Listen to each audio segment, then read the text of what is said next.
မင်္ဂလာပါရှင်မန္တလေးမြို့တွင်အမိုင်များကိုစနစ်တကျဆုံးဖြတ်စေရေးပညာပေးတရုပ်ဖော်ပြသမှုများနဲ့လက်ကမ်းစာဆောင်ဖြန့်ဝေပေးခြင်းများကျင်းပပြုလုပ်ခဲ့တဲ့သတင်းကို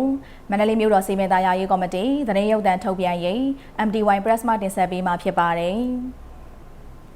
မန္တလေးမြို့တော်စီမံသားရေးကော်မတီမှအမိုင်များစနစ်တကျဆုံးဖြတ်စေရေးလူထုအသိပညာပေးခြင်းများကို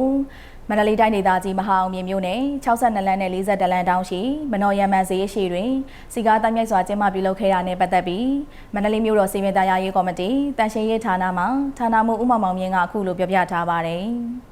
ပတ်စဉ်ဆောင်ရွက်နေတဲ့မိုက်ဆွန်ပြမှုအသိပညာပေးအစီအစဉ်ဖြစ်ပါတယ်မနော်ရမန်ညာဈေးနဲ့အနီးရော62လမ်း42လမ်းထောက်မှာမိုက်ဆွန်ပြမှုနဲ့ပတ်သက်ပြီးတော့မှအသိပညာပေးအစီအစဉ်လေးဆောင်ရွက်သွားမှာဖြစ်ပါတယ်ပျော်ပြရေးအစီအစဉ်မှာလာရောက်ပြီးတော့မှကူညီဆောင်ရွက်ပေးတာကတော့နိုင်ငံတော်ရုပ်ရှင်သရုပ်ဆောင်မဲလိုဒီရယ်ဇက်သပင်မှာနာမည်ကျော်မင်းသားတစ်လက်ဖြစ်တဲ့အောင်စကူရယ်ပေါ့အဆိုတော်တွေဖြစ်တဲ့ရုံးမီနဲ့ခိုင်စင်လင်းတို့ကလည်းပါဝင်ပြီးတော့မှတိဆိုဖျော်ပြသွားတာဖြစ်ပါတယ်အသိပညာပေးဆောင်ရွက်တဲ့နေရာမှာတိုင်းဒေသကြီးလွှတ်တော်ကိုယ်စားလှယ်တွေပါပူးပေါင်းပါဝင်ပါတယ်။နောက်ပြီးတော့ထွေထွေအုပ်ချုပ်ရေးဦးစီးဌာနတို့တပ်ဆိုင်ရာဖွဲ့စည်းတွေကလည်းပူးပေါင်းပါဝင်ပြီးတော့မှဆောင်ရွက်တာဖြစ်ပါတယ်။အမိုက်ကိုဆွန့်ပစ်တဲ့နေရာမှာထုတ်ပိုးပြီးတော့ပေါ့နော်ဆွန့်ပစ်ဖို့လိုပါတယ်။ချောင်းတွေမြောင်းနေတဲ့ကိုမဆွန့်ပစ်ဖို့တော့အဓိကမေတ္တာရက်ခံလိုပါတယ်။မိုးရွာသွန်းတဲ့ချိန်မှာရေကြီးရေရှမ်းတွေဖြစ်လာနိုင်တဲ့အခြေအနေကြောင့်မလို့အမိုက်ကိုစနစ်တကျဆွန့်ပစ်ဖို့လိုအပ်ပါတယ်ကျွန်တော်မန္တလေးမြို့မှာတော့နေ့စဉ်အမိုက်ကားကိုစပီကာနဲ့ကြီးညာခြင်းခေါင်းလောင်းတီးပြီးတော့အမိုက်သိမ်းခြင်းဆောင်ရွက်လျက်ရှိပါတယ်။နောက်ကားတွေဝင်လို့မရတဲ့ဝင်းတွေမှာတော့သုံးဘိန်းဆိုင်ငယ်များနဲ့လည်းဝင်ရောက်ပြီးတော့သိမ်းဆည်းပါတယ်။လမ်းချင်းတွေကြရင်တော့အမိုက်တွန်းလှဲတွေနဲ့